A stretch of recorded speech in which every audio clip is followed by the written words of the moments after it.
Skegness. Richard Tice joins me in the studio. Good morning. Good morning to you. Lovely to see you. Great to be with you. You've got a bee in your bonnet about this VAT on private school fees. You want to are you launching a legal No, so I indicated back in May that this ridiculous policy would end up in the courts, and sure enough, that's where it's heading, quite rightly, by some very significant parent groups that are emerging. And in the papers today, it's confirmed the first case, or what will be many cases, has written to the Chancellor, to the Treasury, and this is a parent who has an autistic child. And the issue with SEND children is really significant. There are about 110,000 special needs children, special education needs children who are in independent schools, of whom about 100,000 don't get any education or health and care plan, therefore they're not exempt from this VAT policy. I suspect half of them are going to have to go back into the state system.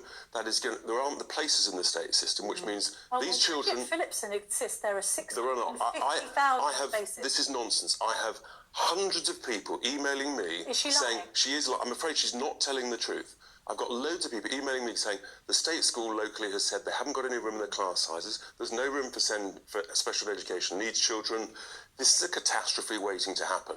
And I think the government is going to be tied up in knots with legal cases. It's discriminatory. It's damaging the education of those children. On what basis are they planning to sue then? It's discrimination. It's a breach of the human rights and the ability to have a proper education, because there aren't the special education needs places in the state system. They're saying we can't accommodate you, which means that you have to go into a mainstream school, which means the education of your child is clearly damaged. And that's very serious. A breach of Human Rights Act case or a ECHR thing? It'll end up at the ECHR. But you want to there's a wonderful irony. If you can't beat them, join them. Wouldn't it be marvellous? Well, you like it when it's convenient to you. Well, so does everybody, Camilla, even you. But the irony of... I've never had recourse to apply for anything. The ECHR potentially ruling that it's discriminatory, and then Starmer having to abide by the ECHR that he loves so much. That's where